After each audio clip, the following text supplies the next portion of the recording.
Congressman, great to have you on the show this morning. Thanks for joining us. Aaron, thanks for having me. It's good to be with you. Yeah, great to have you.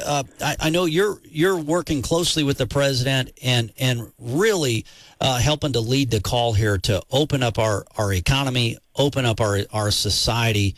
I mean, here in Montana, we're at like 23 active coronavirus cases, yet the media still focuses on total numbers instead of the active cases in our state, and yet there's still businesses that are shut down, unfortunately. Yeah, that's just flat out wrong, because freedom takes risks. You know that, Aaron. We all know that, but moreover, the science tells us that we need to be out opening this up. And guess what? The Constitution doesn't say we're going to abrogate your rights if there's a national emergency or an elected official thinks that something should be of such moment that we should abrogate your rights. So by closing up businesses, you're preventing people from earning their livelihood. You're preventing people from obtaining their destiny, and it's just really a crying shame. And so I'm pleased that the president's working so hard to try to get governors to open up their states, and that was kind of the message he gave to Arizona this week. Well, and fortunately here in Montana, because in the Rocky Mountain West, we've had such far lower numbers than the major cities, like the Denvers and the New Yorks, et cetera. So we, Montana is a lot different than New York. But I mean, thanks to President Trump and his efforts. I mean, he mentioned Montana by name at the White House press conference over 2 weeks ago and said Montana could be open tomorrow. And that was, like I say, almost 3 weeks ago now. And so I think it was thanks to his pressure that we finally started opening up more of these Montana businesses. What are you seeing around the country, and what more needs to be done elsewhere across America right now? Well, I think that where we can, Montana's a great example. South Dakota's another example. Places like Utah, Idaho, you're right, the Intermountain West, Arizona, we should all be opening up and going forward. And so you're seeing really an inconsistent approach here. You've got Texas, which should be opening, and yet they're jailing Shelley Luther for defying the no opening edict. Here's a person they've got a security guard making sure that they enforce the CDC guidelines, and they still throw her in jail. That's the inconsistencies that you have. But you will continue to see more unemployed around this country. You'll see our economy continue to contract unless we open the businesses and get this thing going again. Well, and I think that, there's a lot of folks who don't want a Monday morning quarterback, a lot of the initial responses to the coronavirus and all of that. So I think people are given, they're given some flexibility. At least they're not trying to Monday morning quarterback the initial responses by governors across the country. But there also came a point where the models were updated because the models were wrong.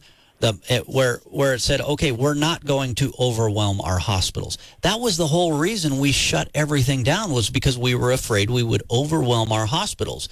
And yet you still have politicians and elected officials trying to maintain some of the closures and some of the shutdowns, even after the models have been updated to show that the hospitals will not be overwhelmed. To me, that is just outrageous.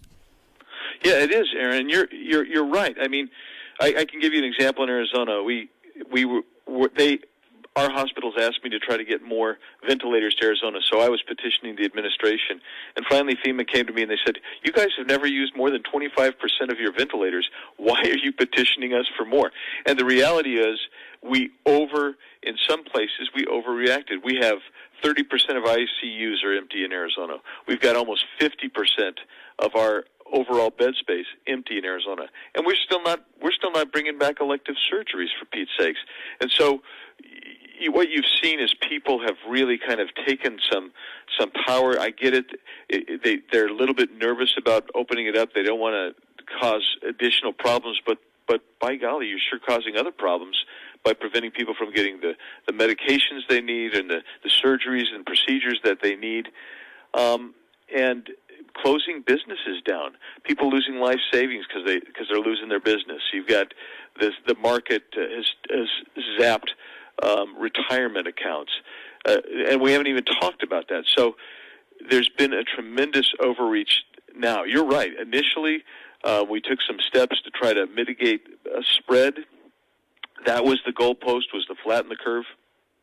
Now that it's flat, we still can't get certain governors and certain mayors to let people get free again. Yeah, it's like they got that taste for that power, and they're not wanting to relinquish that power that they got a taste of. I also find it interesting. So now, fill us in on the latest, but the last I had heard, I think checking in with our friends at Fox News Radio earlier this week, so the Senate is prepared to go back into session. The GOP-controlled Senate is prepared to go back into session safely. The House, President Trump said, hey, we'll give you all the tests you need to make sure that you guys can come back in session. Apparently, Nancy Pelosi doesn't want to get back to work, but they won't come back to do the business of the people, but they will still keep these investigations going against our president, just like the Russia collusion hoax and the rest of this nonsense. You got that right. Priorities, Aaron. It's all about priorities.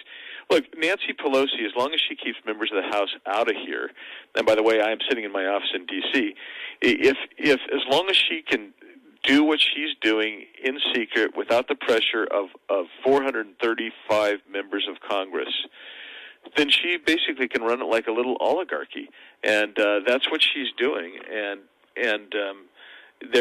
she and Adam Schiff are going to continue to pursue attacks against President Trump and anybody who supports him. And you know what? There are investigations we should be doing. Backus says we shouldn't complain about China over the COVID, but okay, if you don't want to do that, let's talk about their human rights violations, which are enormous, where they have millions of people sequestered or in jail for political purposes. Let's talk about the IP theft that they've done.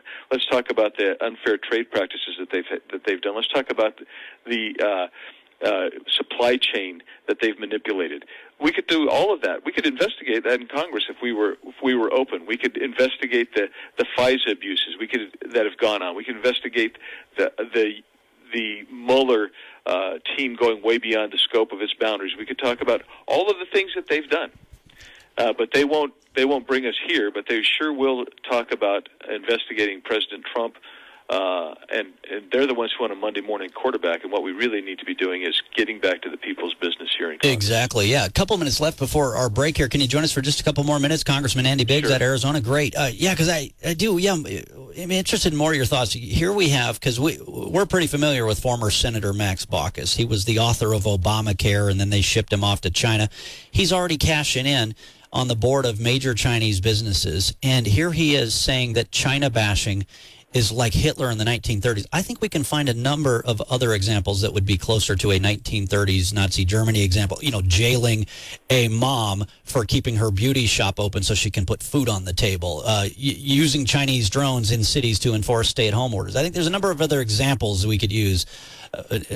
It seems like he just wants to shut up the China critics.